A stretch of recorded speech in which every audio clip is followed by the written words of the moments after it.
ভারতশাসিত কাশ্মীরের পেহেলগাম এলাকায় বন্দুকধারীদের হামলার ঘটনায় দিল্লি ও ইসলামাবাদের মধ্যে বিদ্যমান উত্তেজনা আরও বৃদ্ধি পেয়েছে।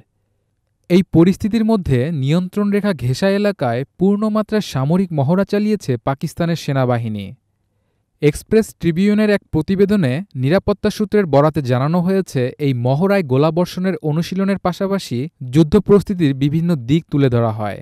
প্রতিবেদনে আরও বলা হয়, সম্ভাব্য হুমকির জবাবে শক্ত প্রতিক্রিয়া জানানোর বার্তা দিতেই এই কার্যক্রম পরিচালনা করছে পাকিস্তান। সামরিক মহড়ায় অংশ নেয় সেনাবাহিনীর বিভিন্ন ইউনিটের অফিসার ও সৈন্যরা।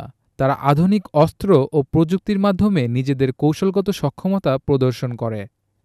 এর আগে বুধবার পাকিস্তান সেনাবাহিনীর পক্ষ থেকে জানানো হয়, ভারতীয় বাহিনীর উস্কানিমূলক গুলির পাল্টা জবাবে কিউআনি ও ম্যান্ডেলা সেক্টরে একটি ভারতীয় চৌকি ধ্বংস করা হয়েছে।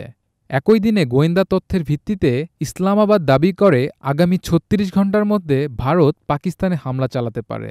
ফলে সম্ভাব্য হামলার আশঙ্কায় আকাশপথ ও বিমানবন্দরগুলোর নিরাপত্তা জোরদার করা হয়েছে। এদিকে পাকিস্তানের জন্য নিজেদের আকাশসীমা বন্ধ করে দিয়েছে ভারত। পরিস্থিতি উত্তপ্ত হওয়ায় পাকিস্তান নিজ দেশের আকাশসীমায় নজরদারি বৃদ্ধি করেছে। পাকিস্তানের এয়ার ট্রাফিক কন্ট্রোল দেশটির আকাশসীমা দিয়ে চলাচলকারী সব দেশি বিদেশি ফ্লাইটের ওপর বিশেষ নজরদারির নির্দেশ দিয়েছে। বিদেশি এয়ারলাইন্সগুলোর ফ্লাইটগুলোকে নিবিড়ভাবে পর্যবেক্ষণ করা হচ্ছে এবং সব বিমানবন্দরে নিরাপত্তা জোরদার করা হয়েছে।